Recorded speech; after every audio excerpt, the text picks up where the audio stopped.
Okay, so I've mostly finished this weaving.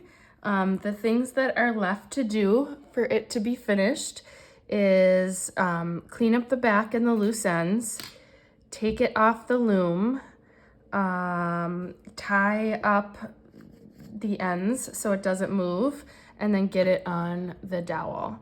The first thing I want to point out is it's important to leave a couple inches of your warp string left over at the top so that you can attach it to the dowel and tie it off. So I'm gonna stop here. It would be a good idea to do a twining stitch that I showed you in one of the earlier videos as your last stitch to hold the warp strings in place. I'm not gonna do that here because I don't have what I need right now. I'm not at home.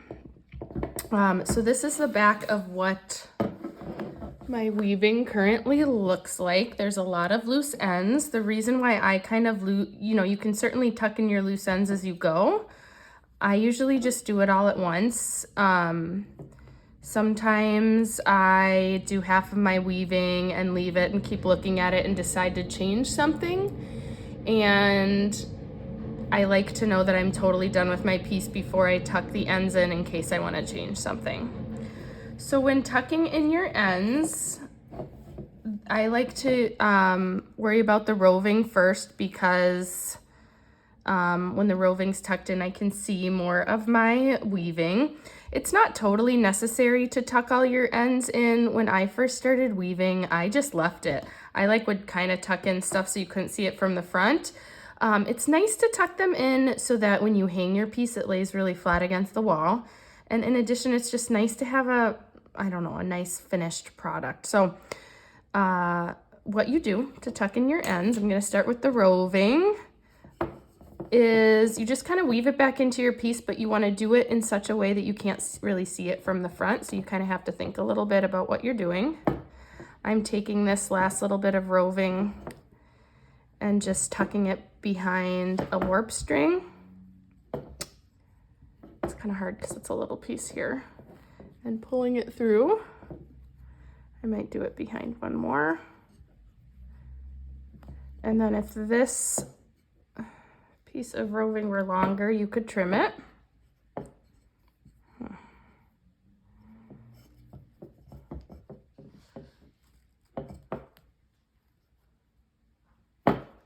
Struggling to get this little piece through. You just have to kind of play with it. Okay, so now it's woven back through 2 warp strings. I'm just gonna trim it so that it's not too bulky. I'm gonna do the same thing with this little one. So this is why you wanna leave some slack in the back, or a tail in the back, so you can tuck these things in. When we work with the string, for most of it, I'll likely attach it to my tapestry needle to get things through.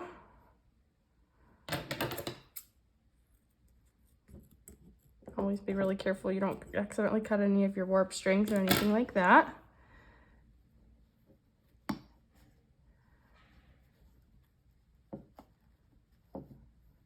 I don't even know if I have to trim that one. Let's work with just a bigger piece so you can see what that looks like.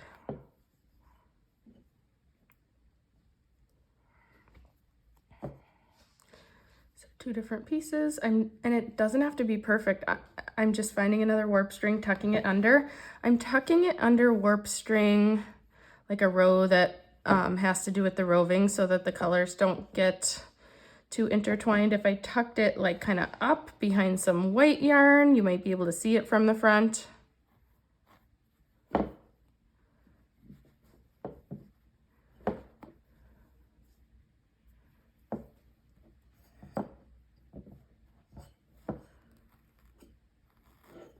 This isn't the most exciting part of weaving, but it's nice to have it done.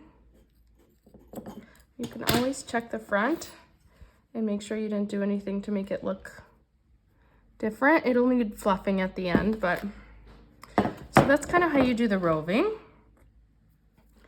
I'm gonna show you now how to just tuck in the yarn. So with the yarn, let's see, where's my Here's my needle. This one's already attached, so I'll show you with this one. I am just going to tuck it behind a few warp strings with the needle and just weave it through. It can be a little hard to get through sometimes. You don't want to pull too tight that you're pulling in this side, so make sure you leave a little bit of slack.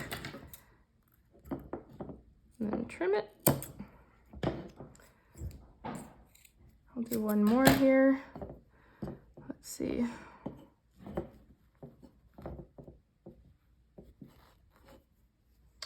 If your yarn is fairly short, another way you can do this is you can take your needle, not attached to the yarn yet.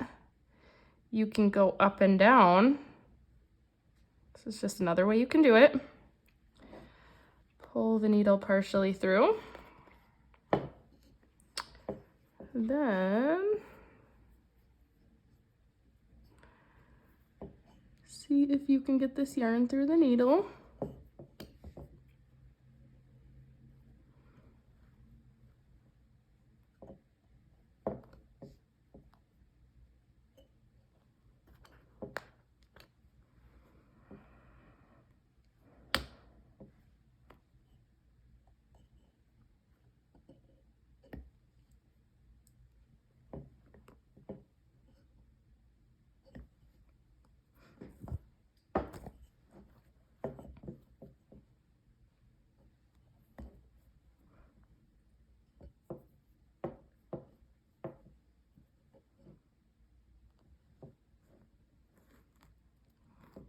Okay, there we go.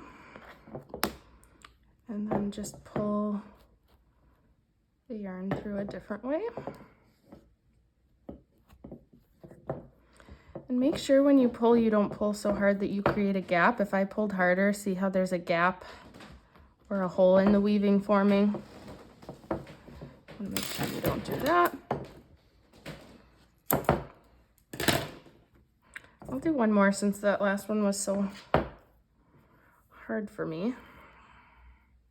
So you can either weave the needle through, then attach your yarn, especially if the end of your yarn is short, or you can attach it to the needle right away and kind of weave it in with the needle. I'm just looking for some warp strings that are easily accessible.